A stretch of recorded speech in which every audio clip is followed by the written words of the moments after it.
నర్సీపట్నం నియోజకవర్గంలోని సృష్టి క్షేత్రం వివాదం మరింత కొనసాగుతూనే ఉంది. అలాగే అదేవిధంగా అక్కడ ఉన్నటువంటి ఆంధ్రప్రదేశ్ స్పీకర్ అయ్యన్న పాత్రుడు మాత్రం కొత్త సాంప్రదాయాలు తెరలేపుతున్నారు, రాజకీయ కక్షలు తీర్చుకుంటున్నారు అని చెప్పేసి కొత్త ఆరోపణలు జరుగుతున్నాయి. ఈ నేపథ్యంలోని మాజీ ఎమ్మెల్యే పెట్ల ఉమాశంకర్ ఇప్పుడు మనతో పట్టినారు. సార్ చెప్పండి, అసలు ఆ నియోజకవర్గంలోని ఎందుకు ఎంత రాజకీయ రచ్చ జరుగుతుందని?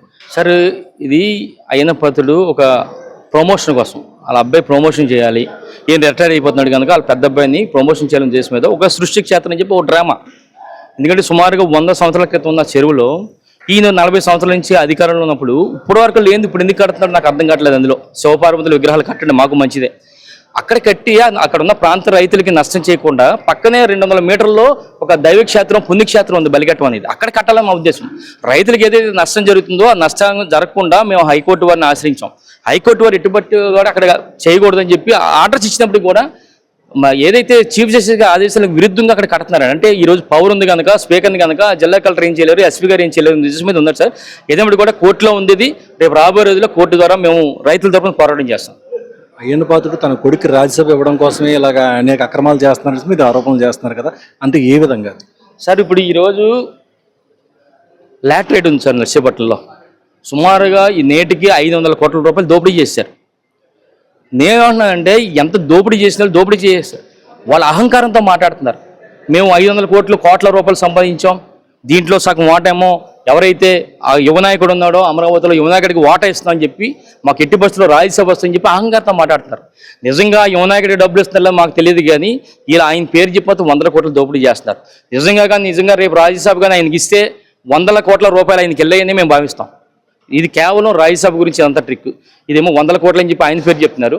ఇక్కడ చూస్తే సృష్టి క్షేత్రం అని చెప్పి ఐటమ్తో ఈయన ప్రమోషన్ చేయడం చూస్తున్నారు. కేవలం డ్రామా సార్ ఇదంతా కూడా. ఆయన పాత్రుడు సృష్టి క్షేత్రం అడ్డు పెట్టుకుని మీపై అనేక కేసులు కూడా బనాయించారని చెప్పి అంటున్నారు కదా, ఏంటండి సార్? సృష్టి క్షేత్రంలో ఏదైతే గౌరవ హైకోర్టు వారు స్టే ఇచ్చారో, స్టేకి విరుద్ధంగా వీళ్ళందరూ కూడా పనులు చేస్తున్న కాలంలో నేను మా పార్టీ నాయకులు అందరూ కూడా అక్కడికి వెళ్ళి ఆ ప్రాంతానికి వెళ్ళి అక్కడ ఉన్న పోలీసు వారికి ఇన్ఫార్మ్ చేసి మా పార్టీ నాయకులు అందరూ కూడా వీడియోస్ తీసుకొని కోర్టుకు సబ్మిట్ చేయాలన్న టైంలో కేవలం వాళ్ళందరూ కూడా వచ్చి టీడీపీకి సంబంధించిన గోండాలు కానీ రౌడీలు కానీ అందరూ వచ్చి మాపై దాడి చేయడమే కాకుండా మా కార్లు పాతలు కొట్టడమే కాకుండా మళ్ళీ మా మీద కేసు పెట్టారు.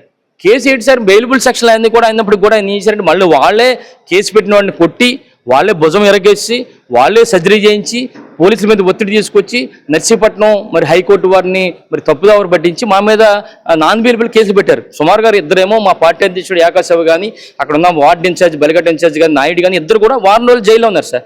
20 రోజుల పాటు మేము బయట ఉండి నేను యాంటిసిపేట్ బిల్ తెచ్చుకున్న పరిస్థితి. అంటే ఏ విధమైన చేయలేదు అసలు. ఎక్కడ కూడా అక్కడ ఎవరైతే ఉన్నారో అక్కడ ఎవరు కూడా మాకు తెలియదు, అక్కడ సెక్యూరిటీ గార్డు ఉన్నాడని కానీ ఏం లేదు మాకు తెలియదు. కేవలం ఇది కొత్త సాంప్రదాయం అన్నమాట.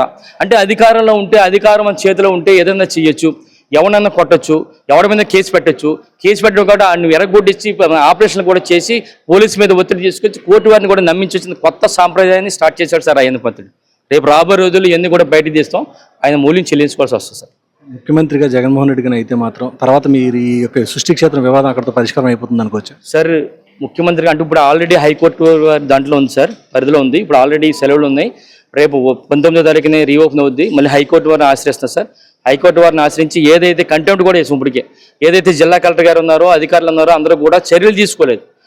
ఒక చీఫ్ జస్టిస్ గారు ఇచ్చిన ఆర్డర్స్ పక్కన పెట్టేశారు అనకాపల్లి జిల్లా కలెక్టర్ గారు. అంటే ఎంత దారుణం సార్? అంటే ఇంకా న్యాయస్థానాలు అంటూ కూడా భయం లేకుండా పోయింది వీళ్ళకి.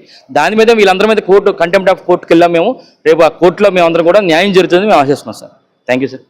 సో మొత్తం మీద నర్సీపట్నంలోని అయ్యన్న పాత్రుడు ఒక కొత్త సాంప్రదాయం తీసుకొచ్చారు. అధికారం ఉంది కాబట్టి ఏదైనా చేయొచ్చు అనే దర్పంలోని ప్రతిపక్షాలపై విపరీతంగా దాడులు చేయించడం జరుగుతుందని చెప్పి, అలాగే అక్రమంగా కేసులు కూడా బనాయించడం జరుగుతుందని చెప్తున్నారు. రేపు ఖచ్చితంగా జగన్మోహన్ రెడ్డి కనుక ముఖ్యమంత్రి అయితే మాత్రం ఖచ్చితంగా దీనిపై రియాక్షన్ ఉంటుందని చెప్పేసి కూడా ఆయన చాలా సీరియస్గా చెప్పడం జరుగుతుంది.